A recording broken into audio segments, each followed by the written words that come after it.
Hey everyone, and welcome back to the Taiwan English Daily Podcast. We're super excited to dive into another fascinating aspect of Taiwanese culture with you today, getting into the nitty-gritty.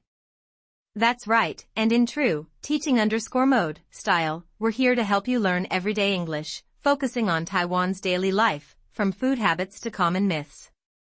We'll give our take, and you can leave your comments. Today, we're tackling a topic that literally divides families and friends across the island, the legendary Rou Fan. It's more than just a meal, it's practically a religious debate.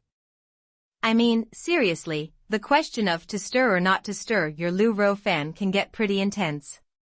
People have strong opinions, and it's kinda wild how passionate folks get about it. So, get ready to pick a side, or at least understand both perspectives, as we explore this delicious, yet surprisingly contentious, culinary conundrum. It's gonna be a fun one. We'll break down the arguments, share some chef insights, and maybe even settle this debate once and for all. Or, just spark more discussion. Let's get into it. Honestly, Rou Fan isn't just a dish here, it's deeply ingrained in the Taiwanese soul, a comfort food that evokes so many memories and feelings for everyone, you know? Yeah, it's like a national treasure, right? You'd be hard-pressed to find someone in Taiwan who doesn't have a strong opinion or personal connection to this iconic, savory bowl. But even with something so universally loved, there are these deep, passionate divisions, especially when it comes to the proper way to enjoy it. It's kinda fascinating, actually. It's not just a casual preference, people genuinely feel like their chosen method is the only correct one. It's a testament to how seriously Taiwanese take their food culture. This isn't just about eating, it's basically a religion at this point. That's a hyperbole, we use it to humorously exaggerate how passionately people feel about something. So basically, Rou Fan holds a super special place in Taiwanese hearts, making any debate about its consumption surprisingly intense and personal for many. This stir or not stirred debate isn't new. It's been going on for decades, a true culinary showdown between different philosophies of enjoying Rou Fan. It's kinda wild how something as simple as how you eat your rice can spark such heated discussions online, sometimes even leading to people's unfriending each other. When we say unfriending someone, it means ending a friendship, often humorously referring to social media. It's an idiom to show how serious this debate can get for some. This whole starch and braised sauce war, as some call it, really highlights the importance of texture and flavor distribution in Taiwanese cuisine, which is pretty neat. It's not just about taste, it's about the entire eating experience. Are you going for consistency, or are you enjoying the contrasting layers? That's the real question here. Basically, the stir or not stirs debate over Rou Fan is a long-standing, passionate argument about the ideal way to enjoy this beloved Taiwanese dish. Alright, let's talk about the stirring faction first. Their core philosophy is all about achieving a unified, consistent deliciousness throughout every single bite. For them, it's pretty simple. Every single grain of rice in that bowl should be perfectly coated. No plain spots, no dry patches, just pure, unadulterated flavor from start to finish. They believe that the savory sweet braised sauce and the rich, fatty oil should completely envelop the rice. It's about total immersion, you know what I mean? This faction really champions the idea of a homogeneous flavor profile, where every spoonful delivers the exact same, perfect balance of ingredients. Consistency is key. They want to avoid what they call the blank feeling of plain rice. That's when you get a bite with no sauce, and it kinda breaks the delicious flow. It's a real buzzkill.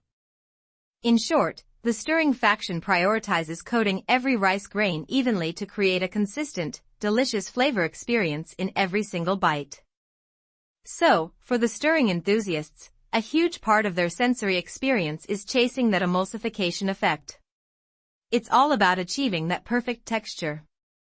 Emulsification, in this context, means mixing the oil and liquid to create a smooth, thick, and uniform sauce that clings perfectly to the rice. It's a culinary term, you know. They're really after that rich, thick consistency, where the sauce isn't watery but becomes this luxurious, almost creamy coating. It just feels right in your mouth. And honestly, the crazy part is how every single mouthful delivers the exact same, precisely consistent flavor. There are no surprises, just pure, predictable deliciousness. This methodical approach ensures that the savory, the sweet, and the umami notes are perfectly blended in every bite, creating a truly harmonious taste profile throughout. Ultimately, stirring advocates seek a thick, emulsified sauce that coats every grain, guaranteeing a consistently delicious and harmonious flavor with each spoonful. For the stirring faction, the absolute worst thing that can happen is hitting a bite of plain white rice. They call it the blank feeling, and it's a total no-go. That's why they stir, right? They're actively trying to prevent any moment where the flavor profile is interrupted by UN-sourced rice. It totally ruins the flow for them. It's about maintaining that consistent, rich flavor from the first bite to the last. Any deviation is seen as a flaw in the eating experience, a true culinary misstep. They really want to ensure that every single spoonful is packed with that full, savory Rou Fan goodness. No surprises, just consistent satisfaction, you know? It's like, why would you risk a bland bite when you can guarantee perfection with a simple stir? That's their logic, and honestly, it makes a lot of sense if you think about it. To stirrers, avoiding the blank feeling of plain rice is crucial for a continuously delicious experience, ensuring every bite is fully flavored and satisfying. Beyond just flavor, the stirring faction often embodies a mindset that values efficiency and ultimate fusion. They're all about maximizing the experience with minimal effort, basically. They see stirring as the most efficient way to achieve that perfect, consistent flavor throughout the entire bowl, ensuring no bite is left behind in the deliciousness. It's about getting the job done right, quickly, and effectively. Why mess around with separate layers when you can have one perfectly integrated, delicious whole, right? This ultimate fusion mentality means they want the braised pork, sauce, and rice to become one cohesive unit, rather than distinct components. It's a total blend. They're basically culinary pragmatists, seeking the most straightforward path to a satisfying and predictable meal. What's wild is how strong this conviction is for them. The stirring faction's approach is driven by a desire for efficiency and complete flavor fusion, aiming for a perfectly blended and consistent Rou Fan experience. Now, let's flip the coin and talk about the non-stirring faction. Their philosophy is completely different. It's all about celebrating the art of distinct layers. For them, braised pork is braised pork, and white rice is white rice. They aren't meant to become one, but rather to exist in a beautiful, delicious cooperation. They see it as a partnership, not a merger. Each component brings its own unique contribution to the bowl, and you appreciate them individually, you know what I mean? This perspective really emphasizes the integrity of each ingredient. You get to enjoy the pure flavor of the rice, then the rich impact of the pork, separately. It's a more nuanced approach, focusing on the interplay between different textures and tastes as you eat. It's about savoring the journey, not just the destination. The non-stirring faction believes in preserving distinct layers, appreciating the individual flavors of rice and braised pork in a harmonious partnership. For the non-stirrers, the sensory delight comes from enjoying the fragrant aroma and subtle sweetness of the hot white rice first, all on its own. It's truly an experience. Then, you get to pair that with the intense, fatty impact of the braised pork and its rich sauce. That contrast is what they're really after, that push and pull of flavors. It's like your tongue gets to switch between salty and bland, enjoying the distinct sensations. This creates a much more dynamic eating experience, if you ask me. They often compare it to listening to a symphony rather than electronic synthesis. A symphony has individual instruments playing together, creating layers of sound. Electronic synthesis, on the other hand, often blends sounds into one, uniform track. This analogy perfectly captures their preference for distinct, layered flavors. Non-stirrers savor the contrasting sensations of plain rice and rich pork, enjoying a dynamic eating experience akin to appreciating individual instruments in a symphony. This non-stirring faction often exhibits what you might call the gourmet characteristics. They're usually more particular about the quality and texture of the rice itself. They really emphasize the QQQ texture of the rice, that perfect chewiness and slight bounce. Stirring, they believe, can compromise that delicate texture.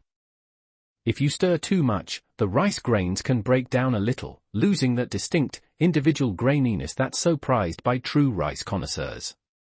It's a subtle but important detail. So, for them, keeping the rice separate isn't just about flavor, it's about preserving the integrity of the rice itself, letting its inherent qualities shine through. They're basically purists who appreciate the foundational element of the dish. It's a testament to their refined palates, wanting to experience every component distinctly.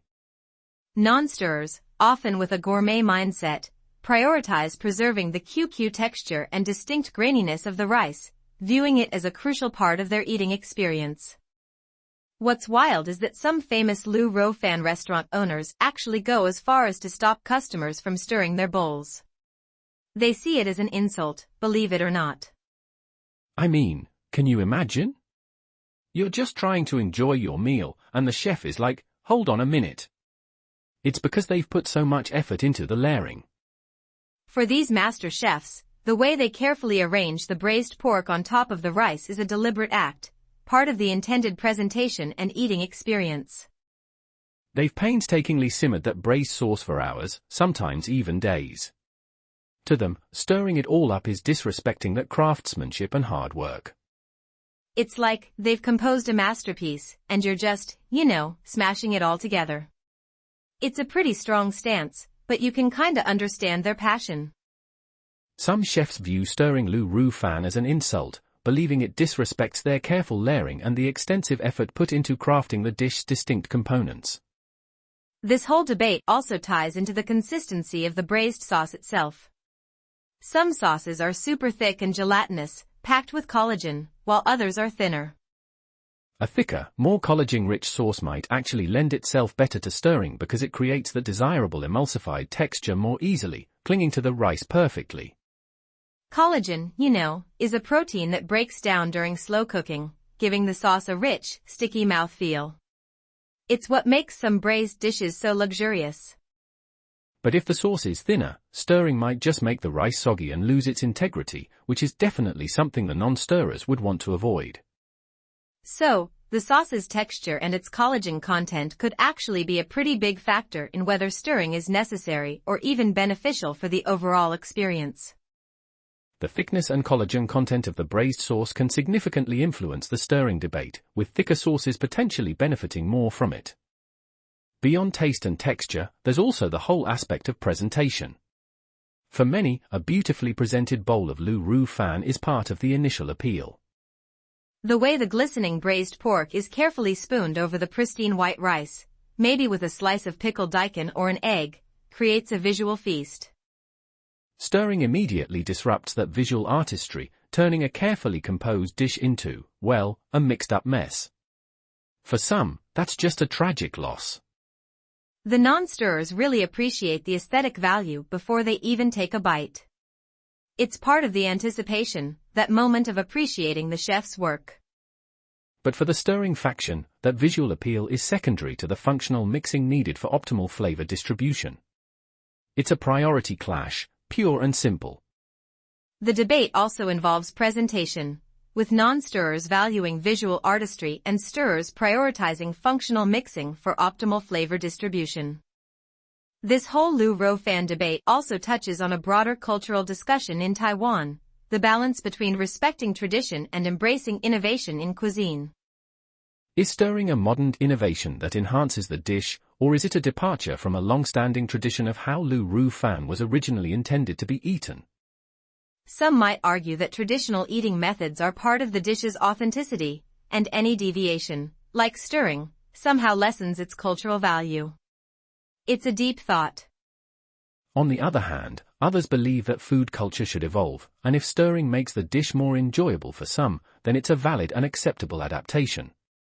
So basically, it's not just about what tastes good, but also what feels right culturally, navigating the line between preserving heritage and allowing for personal preference. The Rou Fan stirring debate reflects a wider cultural tension between preserving culinary tradition and allowing for personal innovation and adaptation. Ultimately, the truth is, food is incredibly subjective. What one person finds delicious or the right way to eat, another might completely disagree with. There's no universal rulebook for enjoyment, especially with comfort food like Rou Fan. It's all about individual preference and what brings you the most joy. It's kinda like how some people put ketchup on everything, and others consider that a sacrilege. It's just personal taste, at the end of the day, you know. When we say sacrilege, it's a hyperbole, meaning something treated with a great lack of respect. It emphasizes how strongly some feel about their food preferences. So, while the debate is fun and engaging, it's important to remember that there isn't a single correct answer. It's about personal satisfaction, first and foremost. Ultimately, the right way to eat Rou Fan is subjective, emphasizing personal preference and joy over any universal culinary rulebook. So, here's the million-dollar question. Can stirring and non-stirring factions truly sit down and enjoy a meal together without silently judging each other? It's a tough one. I mean, theoretically, yes, right? We can appreciate different preferences.